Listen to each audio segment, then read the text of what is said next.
আগে যদি জানতাম শূন্য করে দিতাম। প্রিয় বন্ধুরা, কি শূন্য করে দেবে, কেন দেবে, সেই নিয়ে আজকের ভিডিও।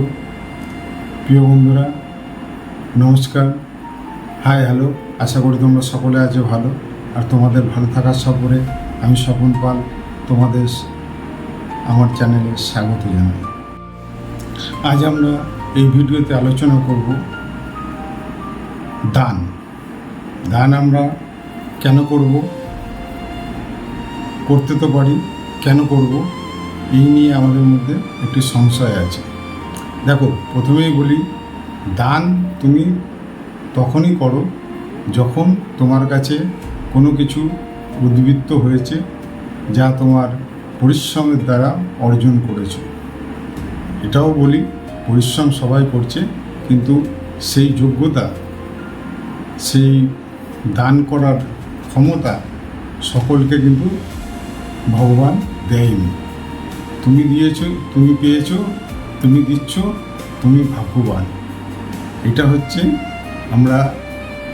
আমরা যদি গভীরভাবে বিশ্লেষণ করি, যে প্রথমে কিন্তু তোমার কাছে যেটা তুমি দান করছো সেটা এসেছে, সেই ক্ষমতাটা তোমার কাছে এসেছে। সেটা অর্থ হতে পারে, সেটা বস্ত্র হতে পারে, সেটা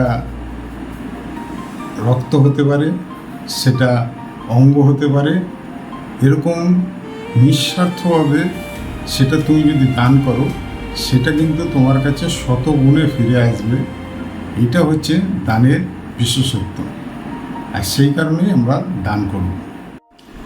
দান করলে নিঃস্বার্থভাবে মানুষের উপকার হয়।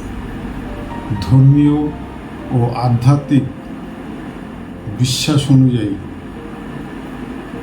দান করলে মানুষের ধন সম্পত্তি শ্রীবৃদ্ধি ঘটে এবং বহু সমূহ বিপদ দূরে সরে যায়। মানুষের মানসিকতার প্রশান্তি প্রদান করে। তবে বুঝতে পারছো আমরা কেন দান করব। চলো আরও একটি গল্পের মাধ্যমে আমরা এই দানটিকে একটু সহজভাবে বোঝার চেষ্টা করি।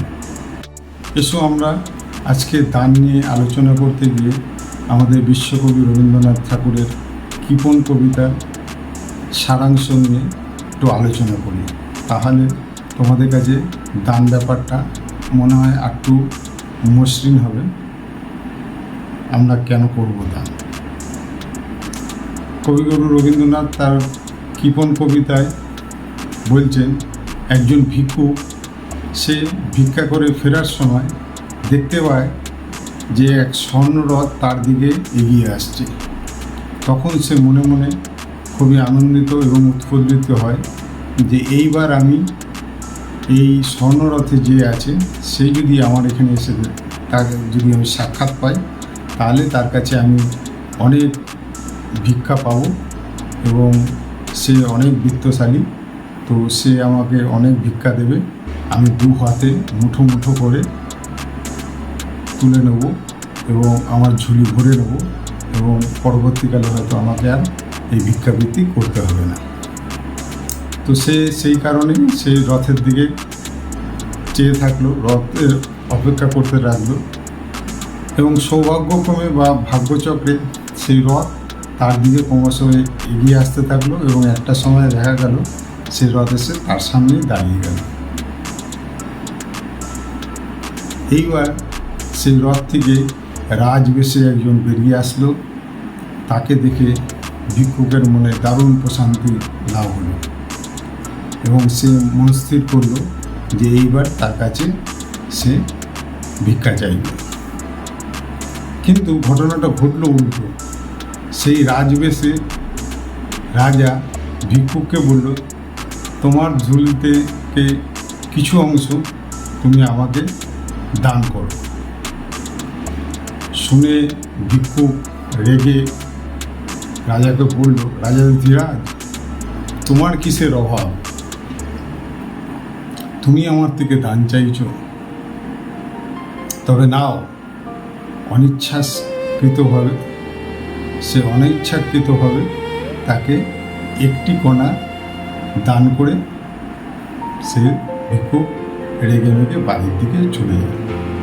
এবং সে বাড়িতে গিয়ে যখন তার ঝোলা নামায়, ঝোলা নামিয়ে যখন ঝোলা খোলে, তখন দেখি তার ঝোলার মধ্যে একটি উজ্জ্বল কণা জ্বলজ্বল করছে। তখন সে দেখি যে এটা কি, আমার খাদ্যকণার মধ্যে জ্বলজ্বল করছে, এটা কি? তখন সে তার দিকে সামনে এগিয়ে যায়, এগিয়ে গিয়ে দেখে একটি স্বর্ণকণা। তখন সে উপলব্ধি করতে পারে যে রাজবেশে যে আমার কাছে দান চেয়েছিল, সে আসলে আর কেউ নয়, সে স্বয়ং ঈশ্বর। সে তাকে চিনতে ভুল করেছে, তাকে অনিচ্ছাকৃতভাবে সে যে একটি কণা দান করেছিল, সেই দান, তার একটি কণাকে সে স্বর্ণরূপে শতগুণ করে তাকে ফেরত দিয়েছে। তখন সে আক্ষেপ করে বলছে, আগে যদি জানতাম তাহলে ও শূন্য করে দিতাম। তো প্রিয় বন্ধুরা, আমরা দান, আমাদের দানের একটা প্রচলিত প্রবাদ রয়েছে যে আমরা যদি ডান হাতে দান করি তাহলে যেন আমাদের বাঁ হাত না জানতে পারে। দান সবসময় যেন নিঃস্বার্থ হয়, আর যদি সেই দান আমরা করতে পারি তাহলে কিন্তু আমাদের জীবনে অনেক রকম শ্রীবৃদ্ধি ঘটবে। এবং আমি চাই তোমাদের সকলের শ্রীবৃদ্ধি ঘটুক। এই বলে আজকে ভিডিও এখানে শেষ করছি। তোমরা যারা আমার সঙ্গে এতক্ষণ ছিলে তাদেরকে অসংখ্য অসংখ্য ধন্যবাদ জ্ঞাপন করছি, আর তোমাদের সুস্থতা কামনা করছি। দেখা হবে আরেকটি নতুন কোনো ভিডিওতে। ততক্ষণ তোমরা আমার সঙ্গে থাকবে এই আশা নিয়ে আজকের মতো বিদায় জানাচ্ছি। নমস্কার, ভালো থাকবে সবাই।